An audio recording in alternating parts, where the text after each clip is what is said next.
Est-ce que vous vous épanouissez dans votre travail?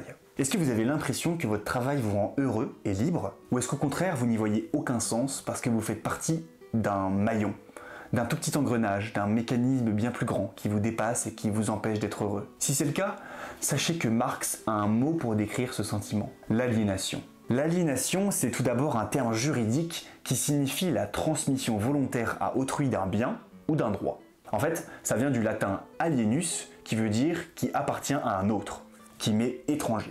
Pour Marx, ce terme est utilisé pour décrire le monde du travail dans un système capitaliste. C'est-à-dire la situation de quelqu'un qui se retrouve dépossédé de ce qui constitue sa raison de vivre. Ce qui est important de comprendre chez Marx, c'est le contexte dans lequel il se met à écrire de la philosophie et de l'économie. Il naît en 1818 en Prusse, en plein milieu de la révolution industrielle, époque où la mécanisation se développe. Les manufactures disparaissent peu à peu au profit des usines à la chaîne dans laquelle les hommes travaillent désormais main dans la main avec les machines. Bon, d'accord. Enfin, ça c'est seulement dans l'idée, puisque pour Marx, c'est une catastrophe absolue ce changement de système de production. Pourquoi? Parce que tous les ouvriers sont désormais aliénés. Ok, reprenons.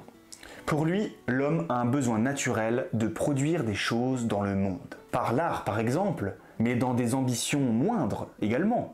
Réussir un gâteau, terminer un dessin, terminer un travail scolaire, créer soi-même un vêtement, tout ça, ce sont des productions matérielles qui permettent d'extérioriser mon humanité. Je me sens exister et fier lorsque j'ai pris quelque chose de moi et que je l'ai extériorisé en dehors de moi. C'est le passage de ma créativité à la réalisation de l'objet de ma créativité qui me rend humain. Et il y a des moments où l'homme ne s'extériorise plus, alors on dit qu'il s'aliène. Et ça, c'est typiquement le propre du travail d'usine. Prenons deux travailleurs différents. L'un est artisan ébéniste. Il travaille le bois et crée des meubles ou les répare. Et l'autre travaille à l'usine dans un travail à la chaîne où il doit assembler une pièce sur une autre sur un tapis roulant qui servira à l'élaboration finale d'une voiture après être passé devant des milliers d'autres ouvriers qui assembleront à leur tour une pièce sur une autre. Bon, désolé, c'est pas particulièrement flatteur, mais c'est exactement ce qui se passe, à tort ou à raison. Bon alors, qu'est-ce qui différencie nos deux travailleurs? Eh bien, le premier, notre ébéniste, est tout à fait conscient de sa création. Il fabrique de A à Z,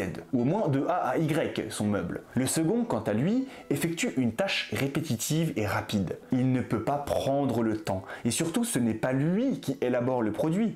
Il n'est qu'une infime partie du processus de création. L'existence du produit final se trouve tellement médiatisée, c'est-à-dire avec un nombre beaucoup trop important d'intermédiaires, qu'il n'a plus aucun sens pour celui qui resserre un boulon au poste 457 de la chaîne de travail. L'artisan extériorise donc son travail par un produit fini qui lui appartient, qui est de son fait, tandis que l'ouvrier est aliéné parce qu'il ne possède pas ce qu'il produit. Ce qu'il fabrique appartient au capitalisme. Ça, c'est une des spécificités de l'aliénation. L'aliénation par rapport à ce que mon travail produit. Mais il y a trois autres types d'aliénation. Le travail lui-même n'appartient pas non plus à l'ouvrier. Il doit se mettre sur le marché du travail. Il se présente comme une ressource dont on peut aisément user contre une rémunération. C'est une deuxième forme d'aliénation. La manière de travailler ne lui appartient pas non plus. On décide pour lui de la vitesse à laquelle il doit exécuter les tâches, de la précision avec laquelle il doit la réaliser, de sa place au sein de la chaîne de production, etc. Il devient un simple exécutant. C'est la machine qui utilise l'ouvrier et plus l'inverse, puisqu'elle lui impose sa cadence. C'est la troisième forme de l'aliénation. Et enfin, l'ouvrier ne s'appartient plus lui-même. C'est par le travail et la production que l'homme se réalise selon Marx. Mais puisqu'il est aliéné par trois fois dans son travail, il l'est une quatrième par son sentiment de déshumanisation. Il se sent étranger à lui-même car rien ne l'enrichit. Ses productions ne sont pas à lui, il ne peut pas sentir les avoir réalisées puisqu'il n'est qu'un des milliers de personnes qui travaillent dessus par une contribution similaire à tous les autres. C'est dès lors qu'il y a patron, et donc récupération de votre travail, de votre production au profit de quelqu'un d'autre, qui n'est pas vous-même, que vous êtes aliéné. Le pire étant que le capitalisme, selon Marx, encourage la compétition, l'individualisme, qui vient séparer la cohésion d'un groupe. Alors que faire? Comment éviter l'aliénation avec le travail, alors même qu'il est la condition de notre reconnaissance et de notre appartenance au monde?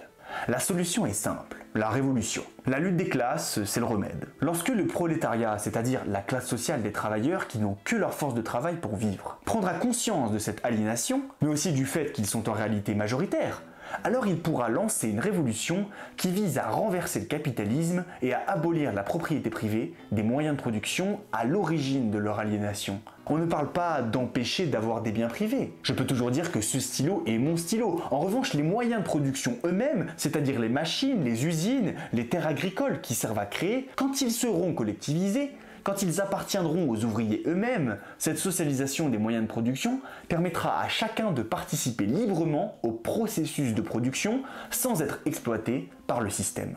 Par le communisme, on aura donc mis un terme aux exploitants et aux exploités, puisque je ne travaillerai plus seulement pour pouvoir me nourrir, mais dans le but de purement produire comme activité libre et créatrice. Plus d'exploitation capitaliste égale plus d'aliénation égale épanouissement global de tous les travailleurs. Si c'est le système capitaliste qui est la cause de l'aliénation de l'homme, alors la seule manière d'éviter cette souffrance serait de détruire ce système, de collectiviser les moyens de production, de refuser la propriété privée. Mais sommes-nous vraiment prêts à cela? En vivant tous dans une société libérale, avons-nous seulement les moyens de remettre en cause une partie de ce système sans ordonner sa dissolution complète? Marx disait lui-même à la fin de sa vie: « Tout ce que je sais, c'est que je ne suis pas marxiste ». Ne vous excitez pas, ça ne veut pas dire qu'il finit par réfuter sa propre théorie, ça veut dire qu'il rejette la compréhension de beaucoup de ses lecteurs. Certains font de l'œuvre de Marx une œuvre systématique qui conduit à un système élaboré de part en part qui n'a pas vocation à être amélioré. Quand la théorie économique rencontre la pratique de la politique,